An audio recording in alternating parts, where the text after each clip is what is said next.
Call the Senate to order. Sergeant Arms will please secure the chamber doors. Members, please take your seats. Madam Clerk, please call the roll. Mr. President.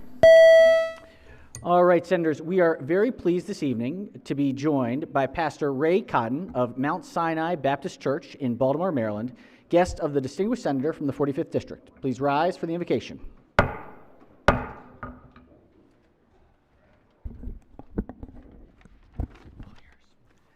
Let me say good evening to each of you, and I must confess I am impressed that any of you are here tonight with what's going on in the world of sports.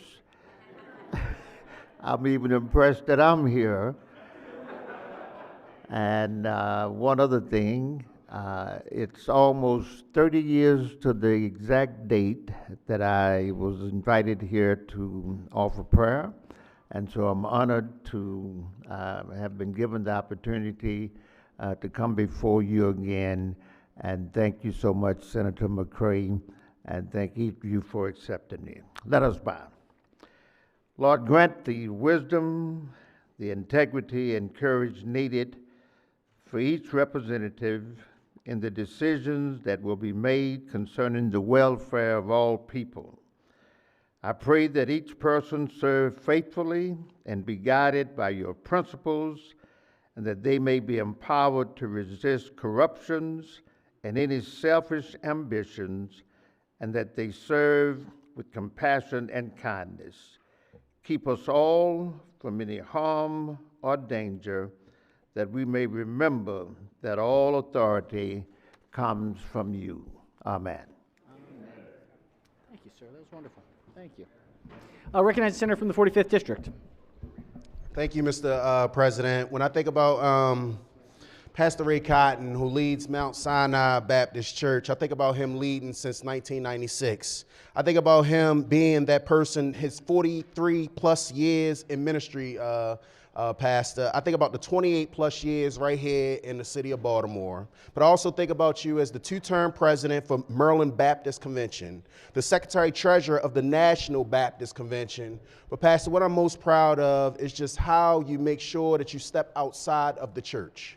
When we think about Johnson Square and we think about what is going on right now, they are like the blueprint for urban jurisdictions, not just Baltimore City, and you are leading very well in a very distinguished way, and I just say thank you. Thank you for joining me. Thank you for joining my colleagues. And I did not know it was 30 years, but we will make sure it's not 30 years again.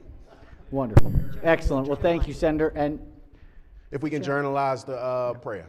Without objection, most certainly we'll journalize the Reverend's wonderful invocation this evening, and thank him for being here and for the great work that you're doing in the region. Thank you very much. Thank you. All right. Has everyone recorded their presence in the chamber? If so, the clerk will take the call. With 41 members in the chamber and a quorum being present, the Senate of Maryland is again back in session. Let's start with any guests to introduce. Yes, I recognize Senator from the 22nd District.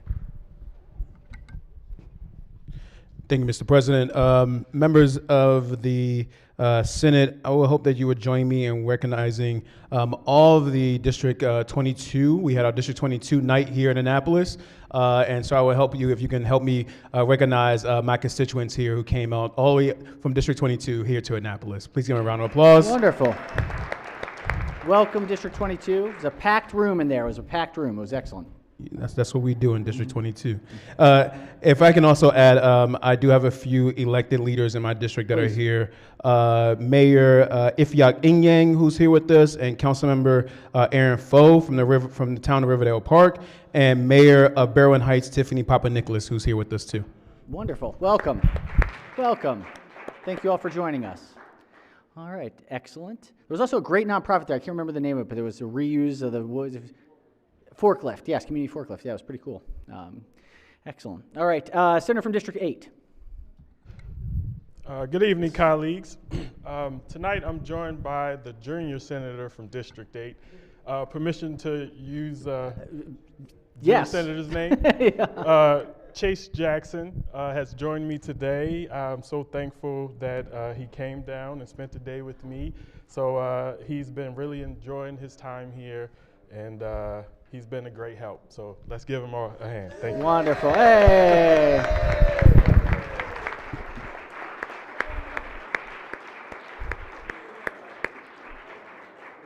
Sarah, you better stay on those doors. He's got that hunger in his eye. It looks like he's ready to roll, you know?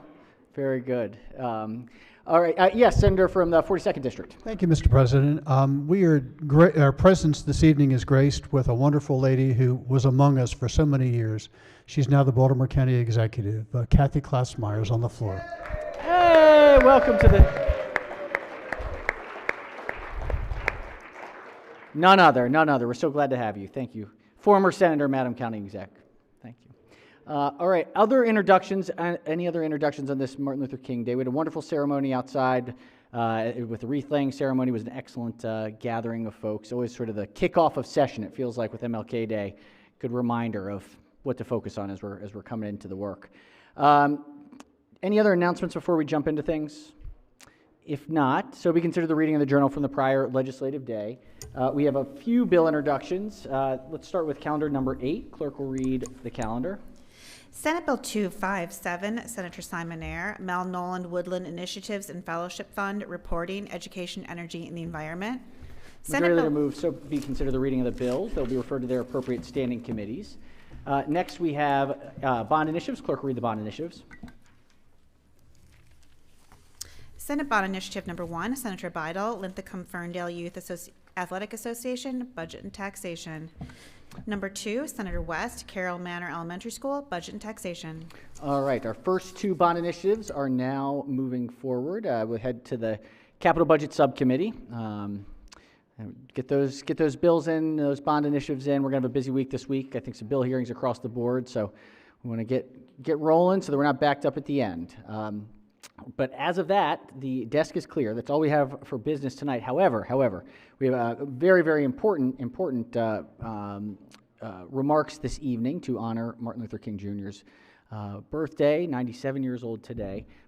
Before we hand it over to the senator, let's see if there are any other orders of business. I believe the co-chair of the protocol committee, I think now would be the appropriate time. Thank you, Mr. President. Colleagues, we have with us this week another group of pages, so if you could just join me in welcoming them. The first we have is Maya Apps. She's from Baltimore County, District 8, a student at Perry Hall High School. Welcome. Next, we have Daniel Cornicher from Hartford County, District 34, Joppatown High School student. Next, we have Ocean Ione from Frederick County, District 3, a student at Frederick High School. Fana Jallo from Anne Arundel County, District 30, a student at Annapolis High School. And finally, Marina Williams from Allegheny County, District 1, a student at Bishop Walsh High School. Give them a round of applause. Excellent. Well, welcome to the pages. We're excited to have you. You get a busy week, the first full week here, so hopefully you enjoy your time. Make sure to reach out to everyone and learn a lot this week. It'll be a good time. Yes, Senator from Montgomery County. Thank you, Mr. President. I just want to take a moment. Those of you whose offices are in the James Building, every day walks past the beautiful photo of the late Senator Gwen Britt. And she's standing in front of Glen Echo Park. There is a documentary movie called Ain't No Back to a Merry-Go-Round, which is based on a poem by Langston Hughes. And it is a brilliant and educational and inspiring documentary about the history of segregation at Glen Echo Park. At a time that was before the bus boycotts, before the protests, before the March on Washington, years before, in 1960, Howard University students, African American students, and white, mostly Jewish, neighbors from Bethesda area, Bannockburn, marched together. It was unprecedented, and they were out there every day in the heat all summer, boycotting and urging others to do the same. I don't want to spoil it, but obviously it is desegregated now. It's a brilliant story, and they, for the first time, the director made it available during Dr. King's weekend. And in the next few hours, if you are able to go to ain'tnoback.com, it's $10, and I encourage you to watch it. You'll be able to watch for 48 hours, and I really recommend it. I watched it for the third time this past weekend, and I hope you will consider checking it out. Ain'tnoback.com, in memory of this body's Gwen Britt. The journey of the segregation of the protests inspired her whole trajectory, her whole career in public service because of that protest. Thank you, Senator. Thank you, Mr. President. All right, any further announcements before we ask the senator from the 45th to join us? It appears not, so please, as we do every year, and it's always very special, and I know that the senator's been preparing quite a bit for this one, and so we are very pleased to welcome the senator from the 45th District to give us our annual Martin Luther King Jr. remarks.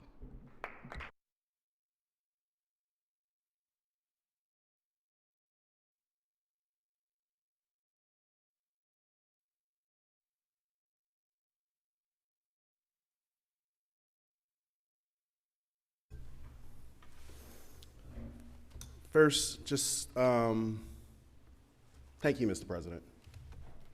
Thank you. Mr. President, colleagues, distinguished guests, it is an honor to be able to stand before this body to reflect on the life of someone that we know and his legacy of a giant. This giant that we know is Dr. Martin Luther King Jr., and to do so in a chamber that I hold in the deepest respect. Mr. President, I'll be honest. When I received the phone call to have the privilege to be able to stand before you tonight from the Senate President's office, I felt the weight immediately. And that weight isn't because I wasn't sure whether I wanted to give the speech. The question is, which king do you actually speak to? When I speak about the boy genius, this young man who skipped grades and would graduate from Booker T. Washington High School at the age of 15, graduate from Morehouse at the age of 19. Mr. President, I asked when I speak about the mentors that he had, Daddy King, his most influential teacher, Benjamin Mays, president of Morehouse, George D. Kelsey, Howard Thurman. These were deep thinkers, critical thinkers, but giants in their own right. Would I speak about the king, growing up with two strong parents, a father as a pastor, a justice advocate, an economic practitioner, or a mother, Alberta Williams King, an educator, a musician, an organizer who showed him early what it means to pursue your full potential. Mr. President, I say that all of those kings matter. But tonight I choose to speak about a moment in my own life, one that happened in my 30s, when I garnered a respect for Dr. King that deepened each and every moment. You see, Mr. President, nearly 10 years ago, I had the opportunity to participate in what we call the Rodell Fellowship, a once-in-a-lifetime opportunity. And I sat beside other elected officials, leaders from across our country, Democrats and Republicans, many Ivy League graduates, high performers, and seasoned policymakers. And there I was, a son of Baltimore, being stretched intellectually in ways that I had never experienced before. We debated Socrates, Aristotle, political philosophy that I had never been formally exposed to. And then one day, during that fellowship, we would turn to a document that I was embarrassed and must admit that I had never read, not in high school, not in my 20s, the letter from Birmingham jail. You see, colleagues, I quoted Dr. King, whether you're talking about elementary school, throughout the years as we're giving speeches. And I had celebrated them every January like we always do. But it wasn't until my 30s that I sat with the words from the letter from Birmingham jail slowly, intentionally, and just would let them sit with me. Tonight, instead of paraphrasing or summarizing that letter, I just want to speak to this body by lifting up 6 passages written from a jail cell that still confront us today. Dr. King would start off the letter, "Dear fellow clergymen, while confined here in Birmingham City Jail, I came across your recent statement calling my present activities unwise and untimely. Seldom do I pause to answer criticism of my work and ideas. If I sought to answer all the criticisms that come across my desk, my secretaries would have little time for anything other than such correspondence in the course of a day. And I would have no time for constructive work. But since I feel as though you all are men of genuine goodwill, and that your criticisms are sincerely set forth, I want to try to answer your statement in what I hope will be patient and reasonable terms." You see, Mr. President, you see, colleagues, that first passage, what strikes me here is not his defensiveness, it's his discipline. Dr. King at no moment lashed out. He doesn't dismiss the criticism. He answers it. He answers it patiently, methodically, but more importantly, he answers it with respect, even while he's sitting in a jail cell.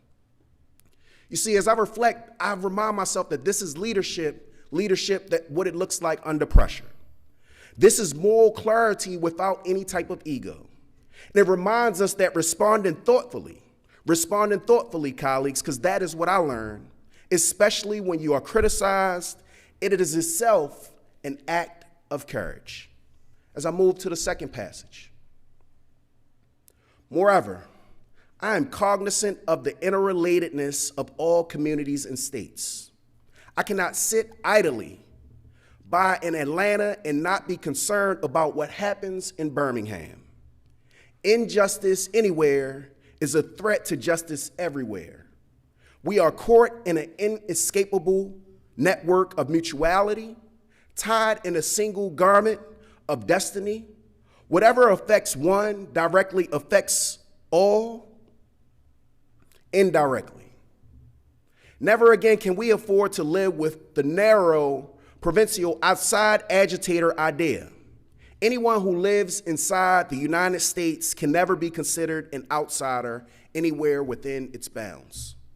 You see, Mr. President, here Dr. King collapses the idea of distance. He tells us plainly, there is no such thing as someone else's problem. No city is isolated. No community stands alone. What happens in Birmingham matters to Atlanta. What happens in Baltimore matters to Annapolis. What happens to one, Mr. President, ultimately affects us all.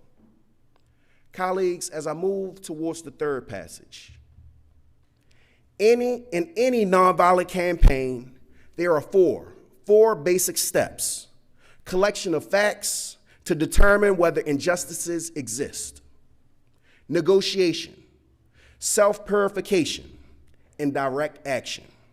We have gone through all these steps in Birmingham.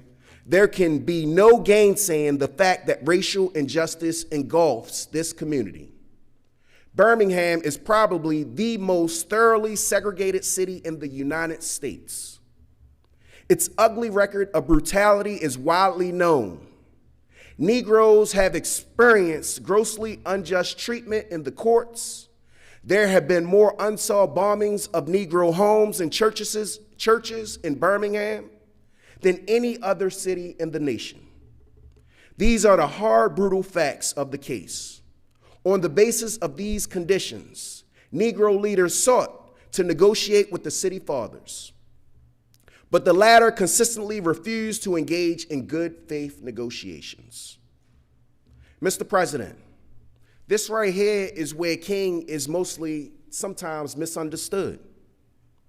He was not impulsive. he was not reckless, and he was not allergic to negotiation. He lays out a 4-step framework: facts, negotiation, self-purification, and then direct action. That would pass the muster of any serious policy briefing. Dr. King did not skip any of those 4 steps. He exhausted them. And only when institutions refused to act in good faith did he move the conscience of the nation forward. Colleagues, as I move to the next passage, you may well ask, why direct action? Why sit-ins, marches, and so forth? Isn't negotiation a better path? You are quite right in calling for negotiation. Indeed, is the very purpose of direct action. Nonviolent direct action seeks to create such a crisis and foster such a tension that a community which has constantly refused to negotiate is forced to confront the issue. It seeks so to dramatize the issue that it can no longer be ignored. My citing the creation of tension as part of the work of the nonviolent resistor may sound rather shocking, but I must confess that I am not afraid of the word tension. I have earnestly opposed violent tension, but there is a type of constructive nonviolent tension which is necessary for growth. Mr. President, this is one of the most misunderstood ideas when we think about American history. Dr. King is not afraid of tension because growth requires discomfort. He distinguishes between destructive chaos and constructive pressure. Without tension, nothing changes. Without pressure, power rarely yields. As legislators, this should challenge us. Are we confusing comfort with progress? Are we mistaking quiet for justice? Next passage, Mr. President. We know through painful experience that freedom is never voluntarily given by the oppressor. It must be demanded by the oppressed. Frankly, I have yet to engage in a direct action campaign that was well-timed. In the view of those who have not suffered unduly from the disease of segregation. For years now, I've heard the word wait. It rings in the ear of every Negro with piercing familiarity. This wait has almost always meant never. We must come to see with one of our distinguished jurists that justice too long delayed is justice denied. You see, colleagues, Dr. King teaches us that delay is not neutral. Delay is a decision. And often delay preserves injustice longer than outright opposition. When someone tells a community to wait without a plan, without urgency, without accountability, they are not asking for patience, they are asking for silence. And Dr. King reminds us that justice delayed is justice denied. As I move to the last passage, there comes a time when the cup of the endurance runs over, and men are no longer willing to be plunged in the abyss of despair. I hope, sirs, you can understand our legitimate and unavoidable impatience. You express a great deal of anxiety over the willingness to break laws. This is certainly a legitimate concern, since so diligently urge people to obey the Supreme Court decision of 1954, outlawing segregation in public schools. At first glance, it may seem rather paradoxical for us consciously to break laws. One may well ask, how can you advocate breaking some laws and obeying others? The answer lies in the fact that there are two types of laws, just and unjust. I will be the first to advocate for obeying just laws. One is not only a legal, but a moral responsibility to obey just laws.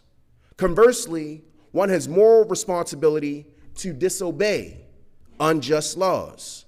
I would agree with St. Augustine that an unjust law is no law at all. Colleagues, here Dr. King offers one of the clearest moral frameworks ever written. A just law uplifts human dignity. An unjust law degrades it. The standard transcends no matter whether it's party, era, or ideology. It asks us not just what is legal, but what is right. And it challenges us to ensure that laws we pass do more than just function. They must affirm humanity. Mr. President, colleagues, what struck me most about this entire letter was that Dr. King was not just a dreamer. He was a strategist. He was a student of history. He was a builder of institutions. He understood the moral clarity without discipline is fragile, and that justice requires structure. It requires courage. It requires responsibility to endure. As legislators, Dr. King challenges to us is not simply to admire his words, but to measure ourselves against them. Not when it's popular, not when it's easy, but when it's necessary. Mr. President, if I can say one more time, thank you again for giving me this opportunity to share these words on this floor that I respect so much with my colleagues.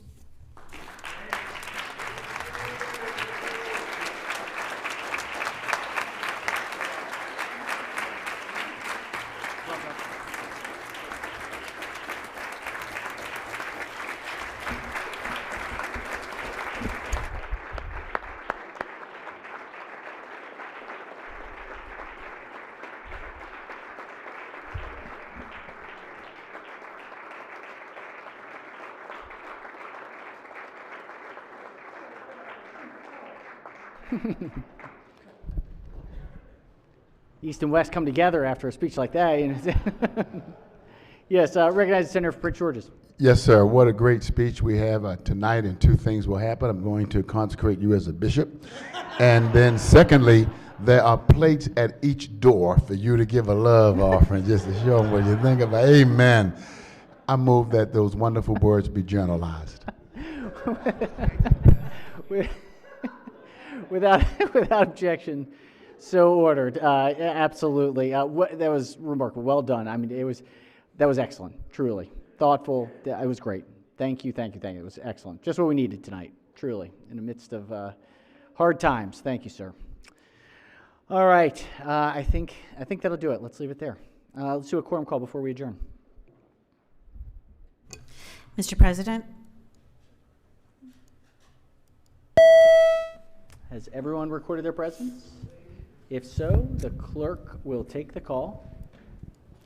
With 43 members of the chamber and a quorum being present, the Senate of Maryland remains in session, recognizing the Majority Leader. Thank you, Mr. President. I move the Senate of Maryland stand adjourned until Tuesday, January 20th at 10 a.m. Without objection, so ordered. Have a safe night, everyone. See you tomorrow morning.